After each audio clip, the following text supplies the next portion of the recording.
இன்றைக்கி கேரளா லாட்ரி 3ஆம் தேதி மே மாதம். இதில் இவங்க 74 2 0 கொடுத்துருந்தாங்க. நம்ம கால்குலேஷன் எடுக்கும்போது இவங்களுடைய இதை சரியாக நம்ம கவனிக்காத காரணத்தினால இவங்க ஏ போர்டும் சி போர்டும் டைரெக்டாக பாஸ் பண்ணிட்டாங்க. 2 போர்டு டைரெக்டாக பாஸ் பண்ணியிருக்காங்க. அடுத்து இவங்களுடைய ஸ்க்ரீனும் ஒரு போர்டு பி போர்டு டைரெக்டாக பாஸ் பண்ணியிருக்காங்க. அடுத்து டி போர்டு இன்டைரக்டாக பாஸ் பண்ணியிருக்காங்க. இந்த 2 ஸ்க்ரீனை எடுத்து நம்ம கால்குலேஷன் எடுத்திருந்தால் 4 போர்டும் நம்ம கன்ஃபார்ம் பண்ண முடிஞ்சிருக்கோம்.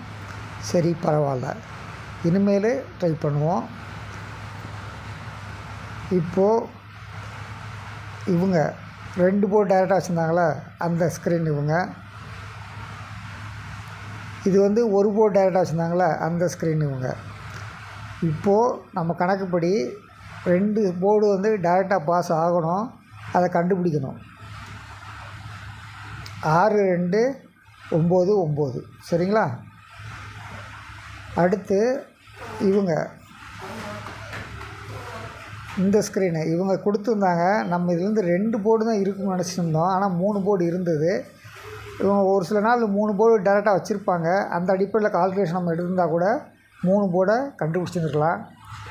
பரவாயில்ல, இனிமேல் ஒரு நாள் கொஞ்சம் அதிகமான கால்குலேஷனில் எடுக்க பார்ப்போம். 9 4 3 இந்த சி போர்டு மட்டும் இங்கே இல்லை. இந்த ரிவர்ஸ் சைட் டைரெக்ஷனில் 9 4 3 அந்த சி போர்டுக்கு பதில் 0 சரிங்களா? சரி, இவங்க என்னென்ன கொடுத்துருக்காங்க? இவங்க 6 2 7 5 கொடுத்துருக்காங்க. இதில் 3 போர்டு இருக்கும். அது என்னென்ன போர்டுன்னு நம்ம கண்டுபிடிக்கணும். எந்தெந்த இடத்துல வரும்னு கண்டுபிடிக்கணும். இன்றைக்கி 3ஆம் தேதி இவங்க இந்த டைரெக்ஷனில் கொடுத்தாங்க, லெஃப்ட் டைரெக்ஷன் கொடுத்துருந்தாங்க. நாளைக்கு இவங்க ரைட் டைரெக்ஷனில் கொடுப்பாங்கன்னு நினைக்கிறேன். அப்படி இருந்தால் என்னென்ன நம்பர் வரும்? இதில் 2 போர்டு டைரெக்டாக இருக்குது அப்படின்னு பார்க்கும்போது டி போர்டும் ஏ போர்டும் டைரெக்டாக இருக்கிறதுக்கு வாய்ப்பு இருக்குது.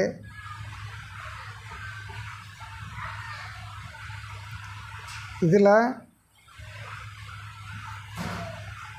6 + 1 இந்த இடத்துல 7 இருக்க வாய்ப்பு இருக்குது. இந்த போர்டு டைரெக்டாக இருக்கிற வாய்ப்பு இருக்குது.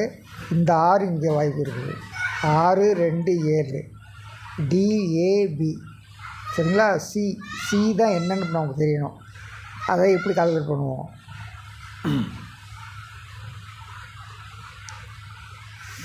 இவங்க நேற்று இதில் 3 போர்டில் ஒரு போர்டு பாஸ் பண்ணியிருந்தாங்க, ஏ போர்டு பாஸ் பண்ணியிருந்தாங்க. இன்றைக்கி இதில் பி போர்டு பாஸ் ஆக வாய்ப்பு இருக்குது. அப்போ சி போர்டு என்னவாக இருக்கும்?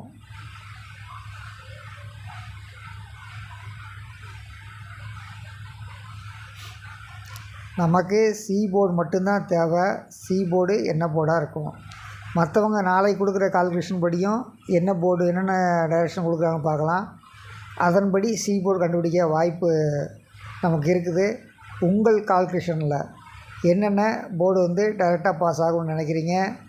டிஏபிசி 4 போர்டில் என்னென்ன போர்டு வரும் அப்படின்னு கமெண்டில் பதிவு பண்ணுங்க. நன்றி, வணக்கம்.